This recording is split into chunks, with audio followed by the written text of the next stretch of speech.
Good morning, everyone. Thank you all for being here. My name is Ashley Heimbigner. I'm the Communications and Engagement Director for the City and Borough of Juneau. I'm also serving as the Public Information Officer for the 2025 Juneau Glacial Lake Outburst Flood Incident. Thank you so much all for being here. We hope everyone got a little bit of rest after what has been a very long week. But I'd like to borrow a theme from one of our incident commanders at our briefing this morning, and that is that it's not yet time to take our foot off the gas. We've got a lot of work to do to understand the impact of this event and to support our residents and agencies that are still recovering. That's what you'll hear from a number of agencies today, and we'll start with Nicole Farron from the National Weather Service. Oh.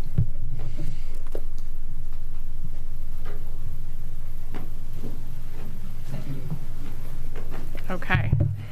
Well, the folks online missed all of my wonderful comments, but I would like to pass it to Nicole Farron from the National Weather Service.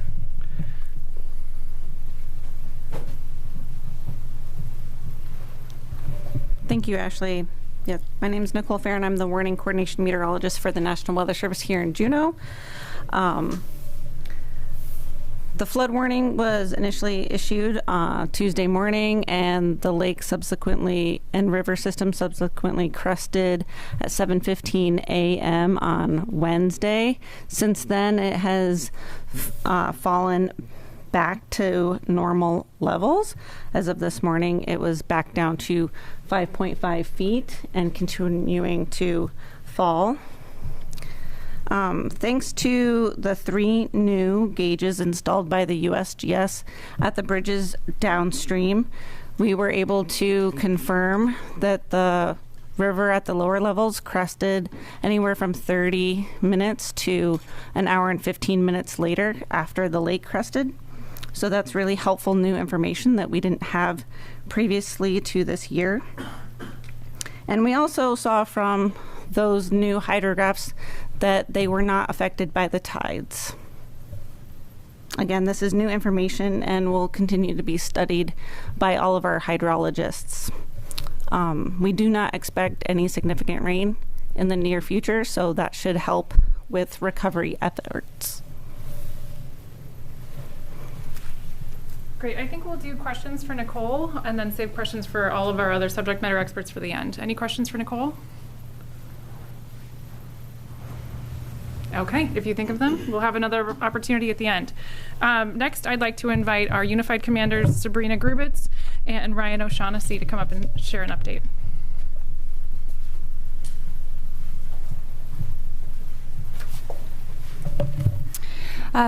Morning, everybody. My name is Sabrina Grubitz. I'm the Tlingit and Haida Public Safety Manager, and I get to serve in the Unified Command as Incident Commander for this disaster.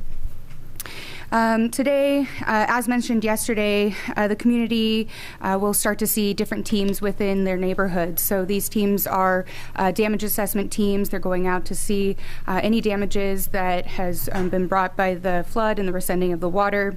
And in addition to that, we also have preliminary damage assessment teams. These teams will be engaging with community members to help them assess what damages they may have incurred in their own homes. As we develop, as the next steps within this disaster, we're working our way into moving from our response specifically and aiming to look at recovery and what that means for our community. So we're really spending the day collecting data. That is what today is for, is to collect data and understand the ramifications of what we have just seen. That being said, we have also been working with the state of Alaska. We know there are some citizens that have already asked us about, individual assistance and what will be available to them. The state of Alaska is currently working on opening up some programs under individual assistance to support our community, and we'll have more solid information on that tomorrow. That being said, the Unified Command still remains strong in our response, and responders within the Unified Command are very focused on what we're doing, and they're feeling very supported and ready to take care of our community. Thank you. Good morning, Ryan O'Shaughnessy, CBJ Emergency Programs Manager and Incident Commander for this incident. Like Sabrina mentioned, we are at a transition point within this incident. We're transitioning from our immediate emergency response into long-term recovery. As we move through that transition, we'll be relying on our partners at the United Way of Southeast Alaska to assist with that long-term recovery that folks saw last year. That could look like mucking out homes and assisting with any other needs. For folks that have any needs like that, or need for volunteer assistance, folks can go to the Juneau Flood Recovery website, and there's a big button on there for folks to document their need. We're partnering with United Way to set up a command post out at Melvin Park, similar to last year, and provide those resources for the community. Like Ashley mentioned at the beginning of this briefing, it's not time to take our foot off the gas.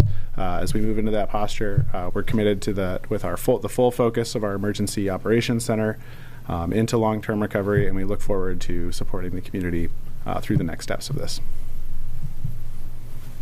Thank you. Thank you, Ryan and Sabrina. Next, we'd like to invite up a new face to these press briefings, and that's Director of Engineering and Public Works, Denise Koch, who's also serving as the Operations Section Chief for the incident. Denise?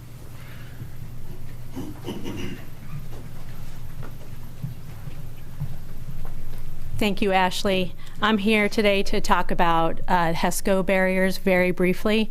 I am happy to report that overall the HESCO barriers were a success. There were some areas where there was more water seepage than we would have liked. That water was concentrated largely in the Meander neighborhood. There was also impacts in the Marion Drive neighborhood. During the event, staff deployed pumps to assist with the removal of water from those neighborhoods. There was also a section that was approximately 15 feet long near the Diamond Park field house that was struck by a tree and was removed. Fortunately, there was no water that came in because of that opening in the barrier. We do know that there's more lean on the HESCO barriers in the area along Riverside Drive near Carr Bend.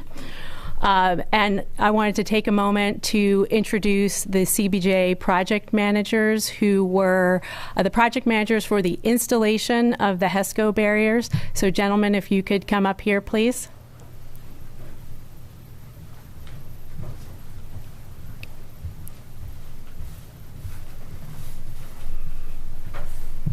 So I could not be more proud of these men and the job that they have done. This is Carlton Shorey, this is Nick Drivestein, and that's Jeffrey Thole. Once again, those are the project managers for the installation of the HESCO barriers. They have done so much work over the last few months. It's really been incredible. I also want to take this time to really thank the U.S. Army Corps of Engineers. This could not have happened without them. They provided the barriers themselves. They provided technical expertise. They provided inspectors. We had 3 different inspectors who crawled all over those HESCO barriers. We really thank them for their expertise, and we look forward to continuing to work with them, both on things such as repairs to the existing HESCO barriers, thinking about HESCO barriers potentially moving forward, as well as continuing to work with the U.S. Army Corps of Engineers to identify a long-term solution, because nobody wants to keep doing this. Nobody wants to get out of this more than the residents who are impacted themselves, but we also don't want to continue to have to do flood fighting. I also want to just quickly thank the contractors that helped us construct those HESCO barriers. So that's Admiralty Construction, Coogan Construction, North 40, and Gene Cheeseman. And last but certainly not least, I wanted to give a heartfelt thank you to the property owners who are hosting those HESCO barriers on their property. With that, I just want to say one last thing before I hand it over to our subject matter experts in case people have questions. And that is, Our project managers, these gentlemen right here, went out yesterday to do an assessment on the HESCO barriers. They're going to go out again today. They're going to do that with the assistance of various experts, including a representative from HESCO themselves, as well as the U.S. Army Corps of Engineers. So that assessment has started and is ongoing. And with that, I'll see if there are any questions for the subject matter experts. Do we have any questions for Denise or our project managers for the HESCO project? Alex. I'm wondering about what repairs look like moving forward. You said that there was one section hit by a tree, and then I saw there were some super stacks stationed there. I'm also wondering about, just how they would be reinforced in the future to prevent seepage.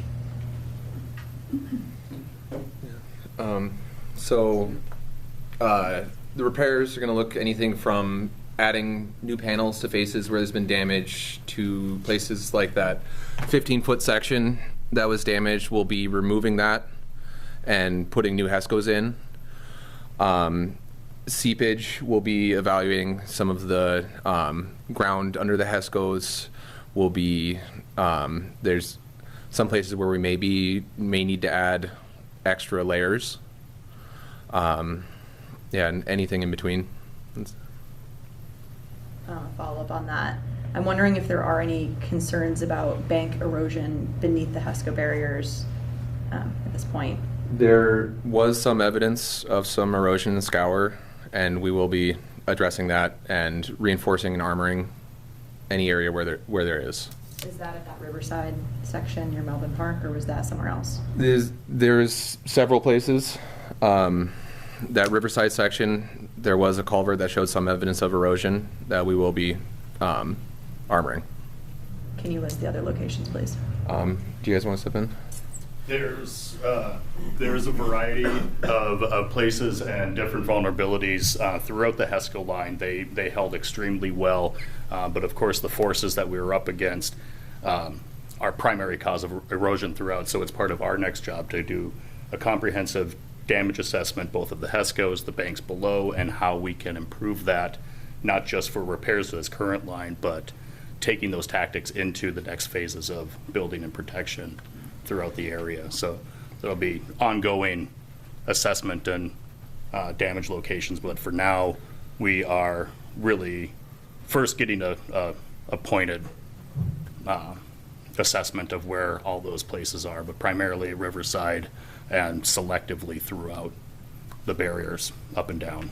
And Jeffrey, if I may, Alex, we're working on a list and a map that we'll get your way. Yeah. And we'll be taking actions with these lessons we learn to continue reinforcing and improving to make sure that our barriers can last for the entire duration that they need to.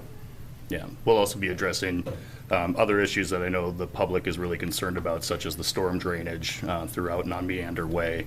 We're going to have to be looking with a fine-tooth comb at all these smaller independent vulnerabilities, which is actually very refreshing compared to what it could be. It sounds like we have a question in the chat. A question from KTOO. We are glad to hear that the HESCO barriers performed well and thank the efforts of those who helped install them. However, what would a better long-term solution look like? Could the river flow be diverted? Denise, would you mind speaking to that?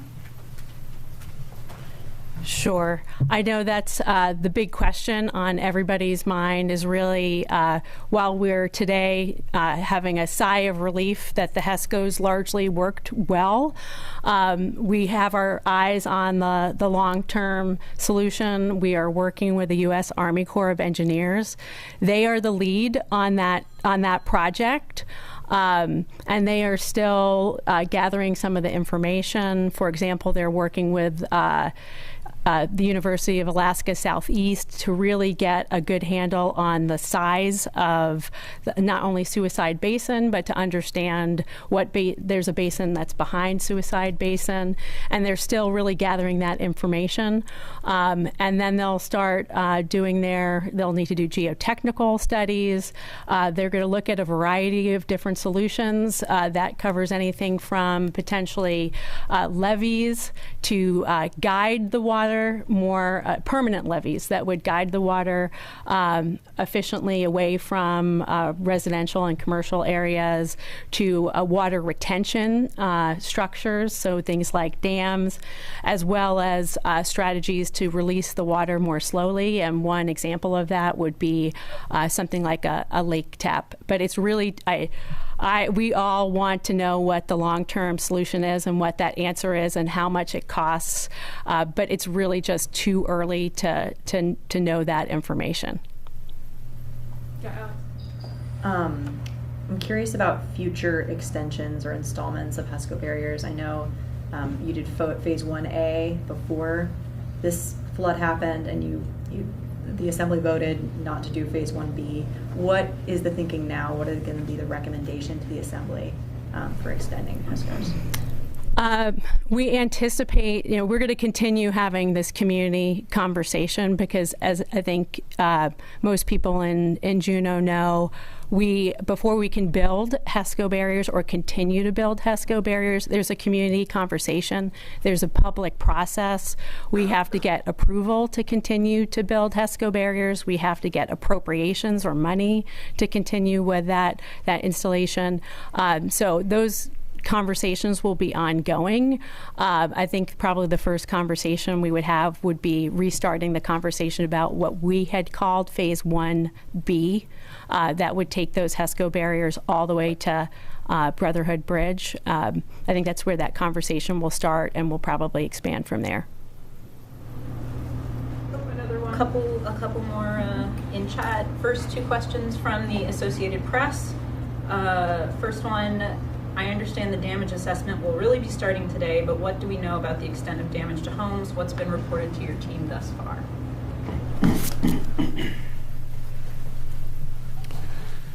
So currently, we're aware of inundation in homes in the View Drive area. We're aware of some more minor inundation and kind of spotty inundation in crawl spaces in the area closer to the HESCO barriers on Killowitch, Marion. Any of those places that our Operations Section Chief Denise Koch mentioned had more pooling. There's more likely to be some crawl space inundation with those. And we are aware of the inundation on View Drive and working with the United Way to get some support to those areas. And that being said, knowing that initial information, it helps us target those locations with our preliminary damage assessment teams to get them out there and start getting interaction with those homeowners right away. Next AP question is, what financial contribution, if any, have property owners made toward the HESCO barriers? I'll let Denise speak to that.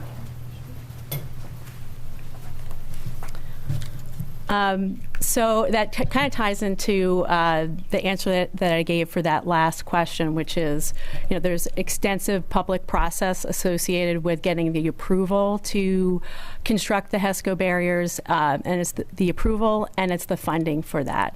So there is a mechanism. It's called the Local Improvement District. Sometimes people might have heard the acronym LID. That's what we're referring to. And there was a process where we used the 16-foot inundation layer from our Michael Baker inundation mapping to outline the perimeter of the lid. And then the homes that were in that 16-foot inundation area had an opportunity to make their voices heard as to whether they supported a lid or not. Ultimately, that lid was approved, and that provided the financial mechanism to build what we've done so far. So that built phase 1.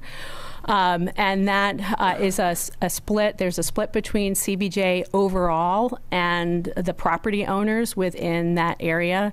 So CBJ overall was bearing 60% of the cost of that construction, whereas the homeowners were bearing 40% of the cost of that construction.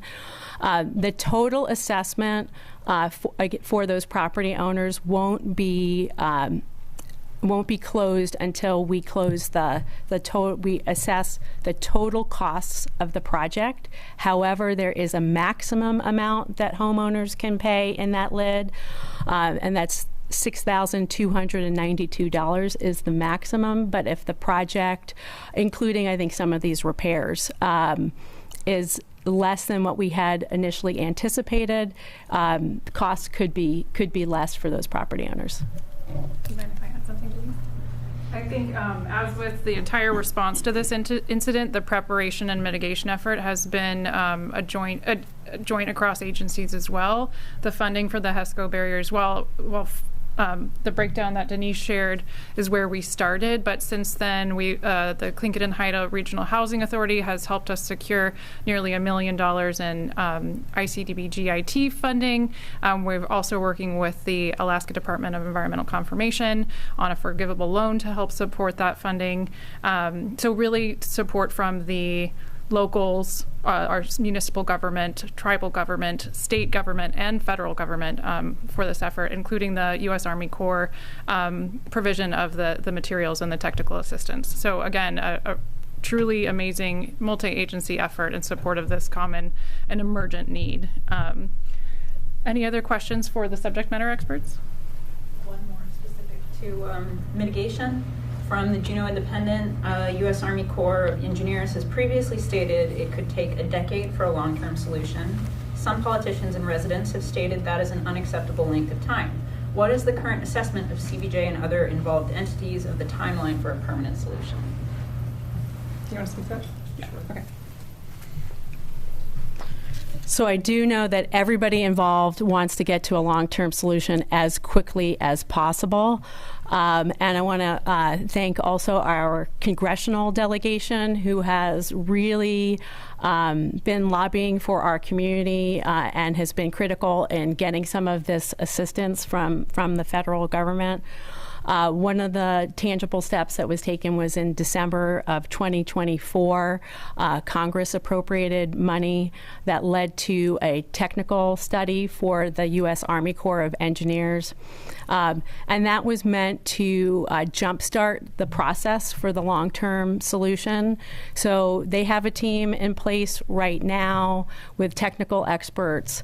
They are gathering data for that technical study, and then that technical study, that information from that technical study will roll into a general investigation study, and we still need a general investigation study. So the technical study is a good way to jumpstart that timeline, but we will still need that technical that general investigation study. And we are, everyone is looking for ways to expedite that process, and that is one way to expedite the process.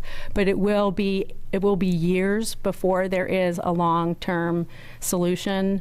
And we're still hearing from the Army Corps that 7 to 10 years is the approximate time frame for that long-term solution.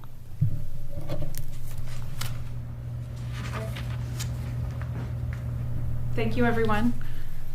If there's no further questions for this group, I think I'll next invite Christopher Goins up to provide an update on Alaska Department of Transportation assets.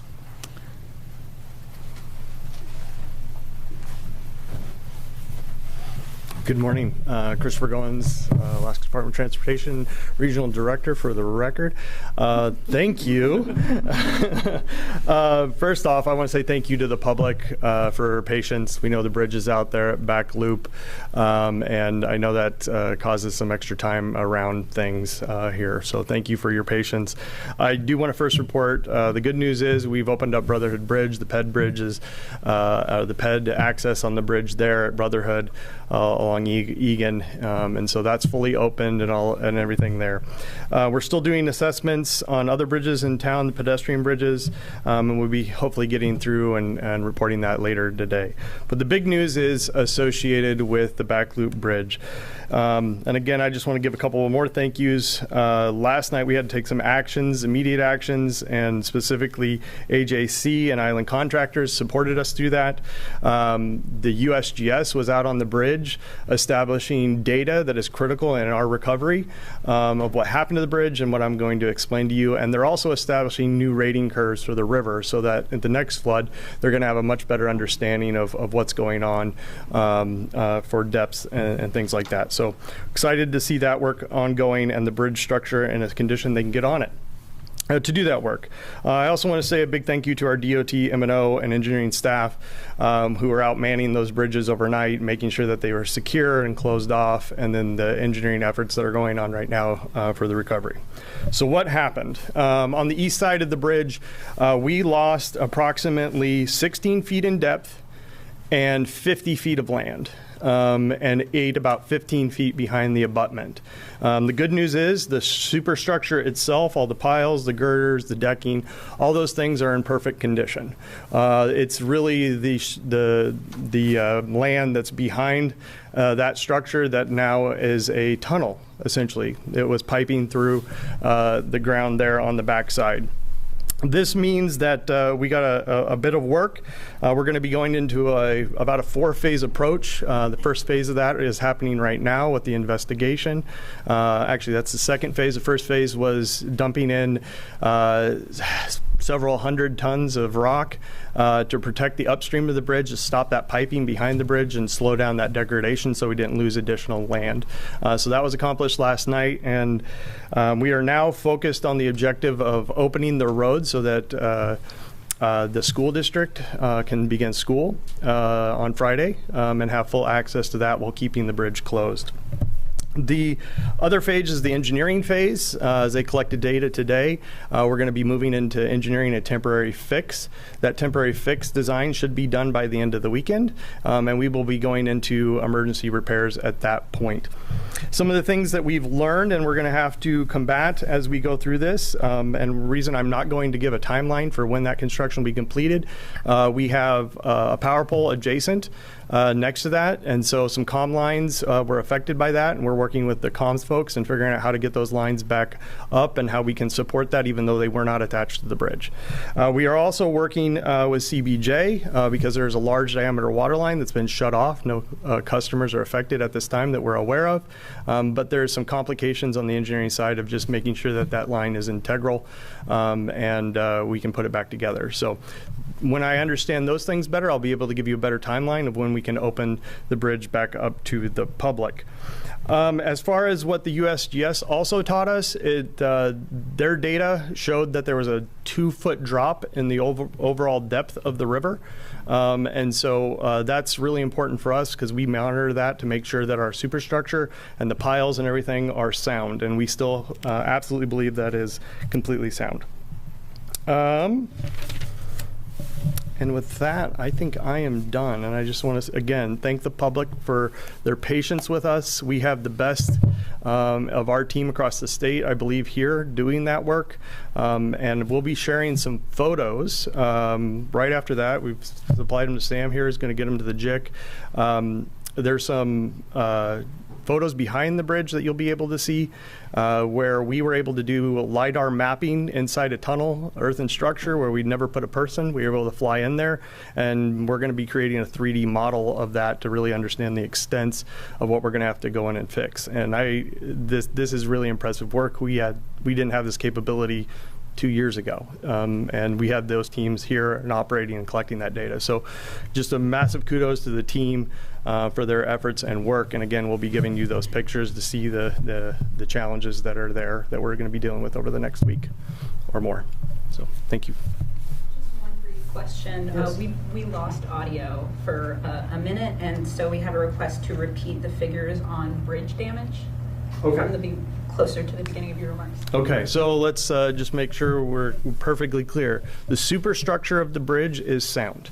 We do not believe there's any structural damage to the bridge itself. What has happened is the river got around and took approximately 16 feet of depth of land and approximately 50 feet back from where the original bank was.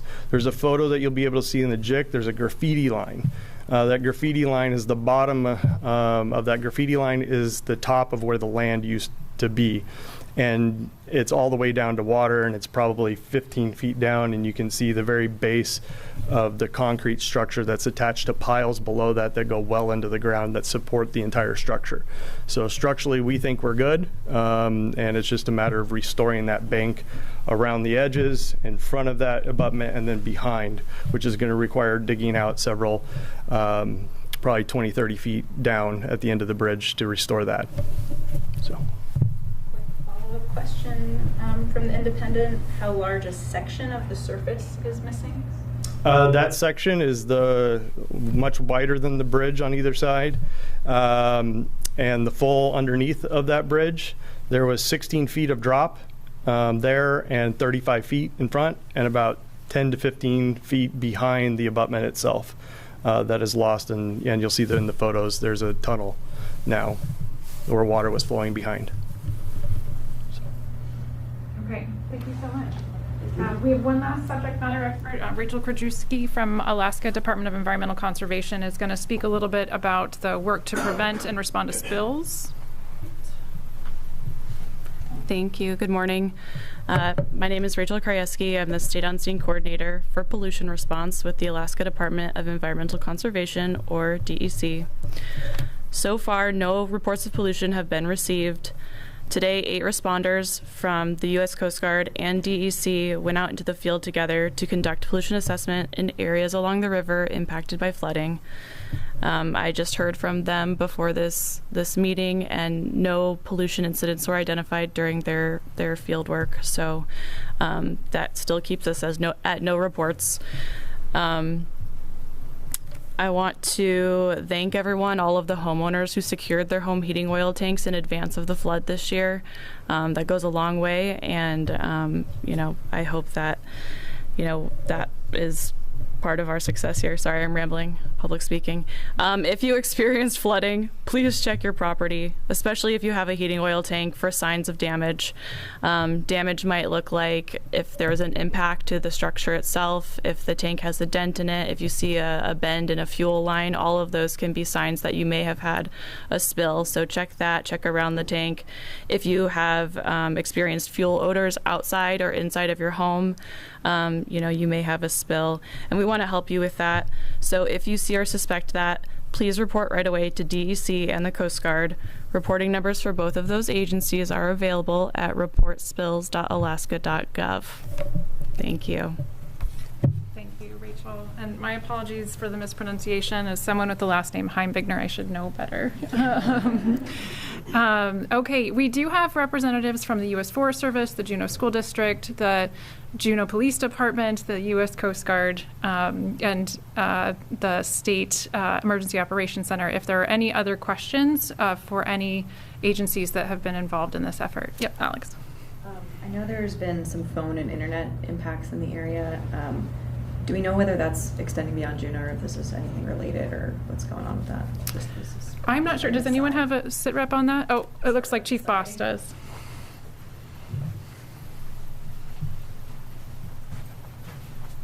As of about 10 minutes ago, all the phones are back up and functional. No impact to areas beyond Juneau. Sorry about that.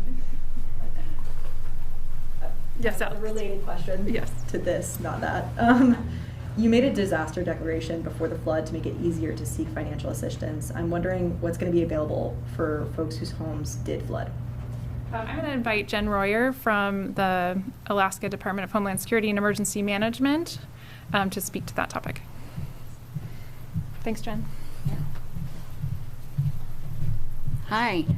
You are correct. The governor did give the request for emergency disaster preemptively, which was the first time that we have ever done that. He also added the option of the individual assistance program preemptively so that could be turned on quickly. We are working on getting those individual assistance and temporary housing programs up and running, and we will have information released by tomorrow. Yes, Lori. Lori Craig with the Juneau Independent. Could you address a little bit more about the water line problem and where it is affected and what needs to be done? Yeah, so we have a 16-inch water line. It's carried by a 20-inch casing over the bridge, and then it comes out, takes 2 bends, and then runs parallel along the road on the northern end of the road. That water line has been shut off on the bridge, so we're protecting against any sort of breaks while we dig down and assess. The water line, because of those bends, is going to have some restraint to be turned back on. So that's a special design consideration that we're working with CBJ's engineer, and he is out there with our bridge engineers working through what that's going to look like as we rebuild that embankment and bring that back up. So go ahead. How many homes were affected, and how are they getting water in the meantime? So I'm going to be speaking a little bit for you, but right now I believe the answer is no. But Denise, do you want to add to that? That's correct. Maybe we'll stand here together depending on what kind of questions we get. But I want to be really clear that nobody lost access to drinking water as a result of this GLOF. And to add to that, the water line is not broken. It's sitting in that supported section, the tunneled supported section I was describing earlier. Any questions from chat? First of all, Jen addressed this somewhat, but just additionally, how is the state/governor's disaster declaration declared Monday helping with this stage moving into recovery? I don't know if that's Jen, Ryan, Sabrina. Kind of all of the above. Yeah. So as Jen mentioned, this is a pretty historic situation with a pre-disaster declaration made. Not only was this disaster by just one entity, but us as a collective, CBJ and Tlingit and Haida, made this declaration and request to the state together. Again, absolutely unheard of. It's been mentioned before, this type of activity coming together to take care of our community is the best way to do a full wraparound. So as we continue through this process, looking at how this is helping in recovery, you can see we already have our state representative on our state DOC, excuse me, not DOC, our state EOC representative here already on the ground before the flooding disaster even started. With that, services will be opened up the day after. I'll just add some words that I've heard President Peterson use before, and it's that we're stronger together. And so by collectively pooling our resources ahead of this event, we've been able to save the expenditure of resources in response, right? So we're another phrase I heard a lot yesterday from General Getz maybe was we're buying down risk, right? So by deploying resources together ahead of these incidents, we can prevent more damage for our community and help add to our community's resilience. So question from ADN. The state DHS and EM sit rep today described damage to a fiber optic cable. Can you provide more information about that? Touched on that earlier. We're aware of damage to an ACS cable, and as Chief Boss mentioned, we understand that has for the most part is being addressed currently, and we're working closely with ACS to monitor that repair. Question from your Alaska Link: is there an estimate on how much recovery operations will cost? Like Sabrina mentioned, we are doing damage assessments today, and should have those figures within the coming days. So it was mentioned that the river channel was deepened like 2 feet from US GS data. I'm wondering if you could sort of describe more of the impacts to the river channel itself, areas where there was potentially more erosion scouring. What do we know about the channel now? All we know is that's a point source on the upstream side of the bridge at the very edge all the way down. That's what we know at this time. To speak anything else for the rest of the river is subject to those locations individually, and that's not for this time or place. That'll take other engineering studies and assessments later on. So. A couple more? Sure. Another one from ADN. How many dialysis patients needed to be flown out as the outburst continued? How many people were evacuated from Riverview Senior Living? Jen, you have it? Some information for us on that? There were 12 dialysis patients that were temporarily relocated. They ended up in Kenai so that they could get the treatment that they the treatment and lodging that they needed. As far as Riverview, you guys might have better numbers than I do on that. So our numbers with Riverview, around 30 residents were evacuated to a local church, and then in addition to that, reports are around 20 residents were evacuated to family and friends within the community. One last question from chat from the Juneau Independent. Since there is discussion of housing assistance, are there people now who are unable to occupy their homes? And if so, how many and what, if any, shelter options are being provided? So at this point, the shelter has not officially been closed, so it is still an option for the community. And again, today is truly a data collection day, and so this will be the day that we gain more information about those specific needs as we continue. Just one clarification, the Red Cross Emergency Shelter is officially closed. That is no longer open. Okay, thank you. I think what you've heard from just about everyone up here is that we learned a lot over the last week, but we still have a lot to learn. And things are dynamic and changing, and we appreciate the opportunity to communicate things with you as they come up. But from the tidal information that Nicole shared, that we were able to gain from the USGS gauges, to the fact that the river level is 2 feet lower, this is still a new disaster, and all of our teams are going to be taking what we learned from this year and better preparing for next year. But it's going to be a long road. So do we have any other questions before we close out? Okay. Thank you so much. We will have another briefing tomorrow. We're looking at 11 a.m. instead of 10 a.m. We'll send out another email and touch base with you then as to whether we'll have further briefings after that. Thank you.